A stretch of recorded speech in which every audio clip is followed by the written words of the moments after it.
Ortigas, Metro Manila. Andrea, a quiet 29-year-old accountant, lived a simple life, devoted to a man who left her without a word.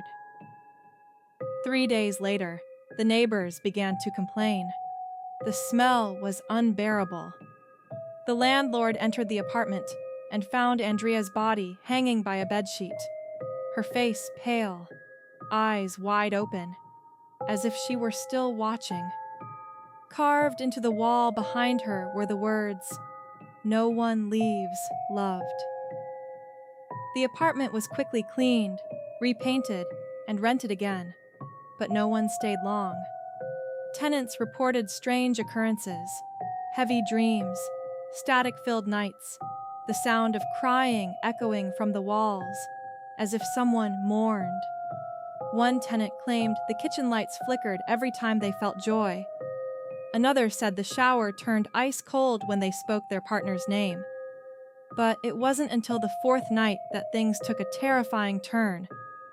At exactly 3:17 a.m., every tenant woke up, frozen, unable to scream. When they opened their eyes, there she was. Andrea. Her pale face, bruised neck, eyes full of rage. She stared at them for what felt like forever, and then she smiled. Some tenants ran, some didn't make it. One was found whispering, "Love doesn't live here anymore." The apartment remained locked and unlisted, but the whispers continued. Some claimed to hear her crying again at night.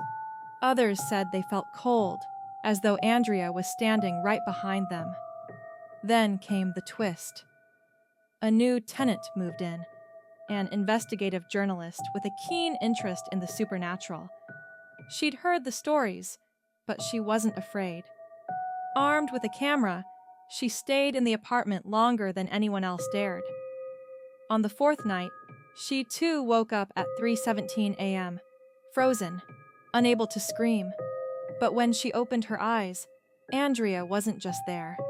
Andrea was standing over her, whispering, "I remember you." The journalist's camera clicked. The footage was discovered 2 days later, sent anonymously to the landlord. The last frame showed Andrea's face, inches away, eyes wide and full of rage. And as the camera zoomed in, Andrea's voice echoed through the footage. "You were there too, the night I died." The apartment still sits empty, locked, and unlisted. But now, if you walk by at 3:17 a.m. and the lights flicker on, don't look. Because if she sees you, she remembers. And she remembers everyone.